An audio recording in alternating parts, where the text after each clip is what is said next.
Hello everyone, welcome to IIT-JAM in Chemistry tutorial number 39, and this is part 1 of the lecture number 2 of Physical Chemistry chapter Solid State. The subtopic of lecture number 2 is elementary application of vectors to crystal systems, and in the part 1, lattice vectors and crystal directions will be discussed. So, elementary applications of vectors to crystal systems. It forms the foundation of science behind the condensed matter or the solid state of matter.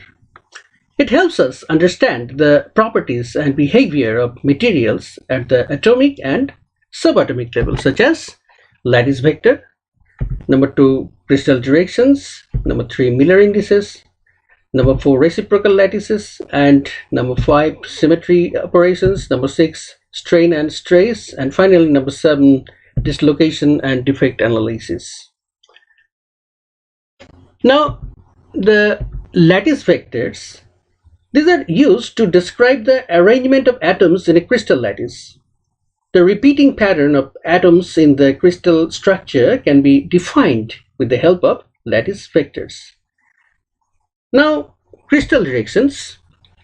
Vectors are sometimes used to specify the directions of crystal growth or the orientation of crystal planes. We have already had some idea about the Miller indices. We have learned how the orientations of the different lattice planes can be well described with the help of Miller indices. Reciprocal lattice is very much essential for understanding the scattering phenomena like X-ray diffraction, etc. And this reciprocal lattice can be constructed with the help of vectors. Symmetry operations such as rotations and reflections can leave the crystal lattice unchanged. Such symmetry operations can be well described with the help of vectors. Vectors are also used to describe the strain or deformation and stress, that is, the force within a crystal.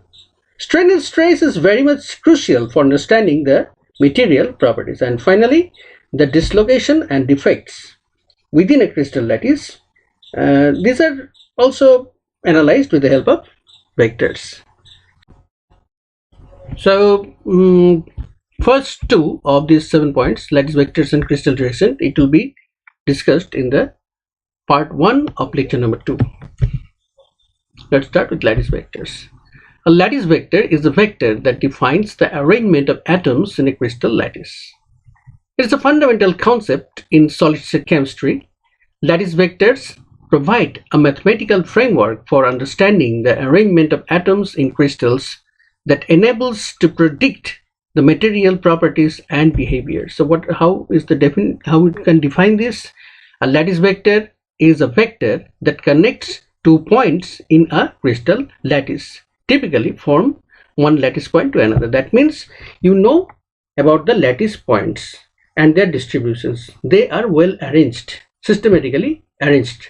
So the vector drawn from one lattice point to another lattice point is the lattice vector.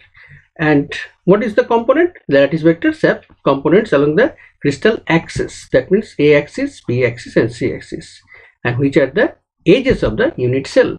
So unit cell is the smallest repeat unit of the crystal lattice, and lattice vectors defines its edges. And the set of the lattice vectors that define the unit cells are called the basis vectors.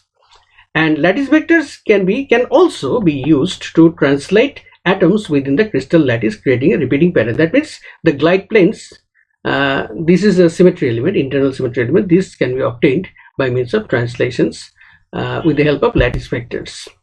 And what about unit cell parameters? We know about that, A, B, C, and alpha, beta, gamma. These are the unit cell parameters, and these are the lengths and angles between lattice vectors. Crystal symmetry, apart from the glide planes, we have also symmetry elements like the symmetry elements arising out from rotations, reflections, and the glide planes are also mentioned here. So lattice vectors help describe the symmetry of the crystal lattice, including rotations, reflections, and glide planes. Reciprocal lattice is important. It will be elaborated widely during discussion of X-ray diffraction. So lattice vectors are used to construct the reciprocal lattice, essential for understanding diffraction and scattering phenomena. Now move on to crystal directions. Crystal directions are a way to specify the orientation of lines or vectors within a crystal lattice. That means in which direction you are moving. This is possible with the help of the vectors, which are crystal direction vectors. So crystal directions are typically denoted by means of HKL. We know about these three terms. We know all about HKL. These denote the direction along the crystal axis A, B, and C. H is H prime, A by H prime, K is B by K prime, and L is C by L prime. So here, look at this picture. Here, H is A by H prime, K is B by K prime, and C is L by L prime.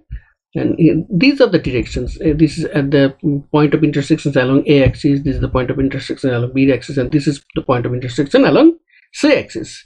So these combination of these three, H, K, and L, indicate the Miller indices. A direction vector is a vector that points along a specific crystal direction. A zone axis is a direction vector that lies within a plane and used to describe the orientation of the crystal planes.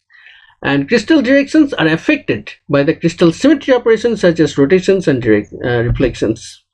Equivalent directions are related by symmetry operations having the same properties. Now direction families, again H, K, and L, the direction families. Crystal directions are essential for understanding crystal growth. This is important. Crystal growth, etching, diffusion, and material properties like conductivity and optical behavior. So here the crystal directions. These are the pictures of 0, 0, 1, 1, 0, 0, 0, 1, 0 planes. This is the principal axis directions.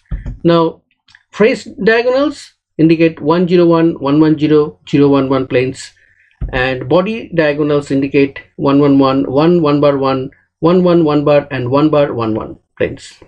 So here are the pictures of this. So that's all about these two things in the part 1 of the second lecture. Thank you and have a nice day.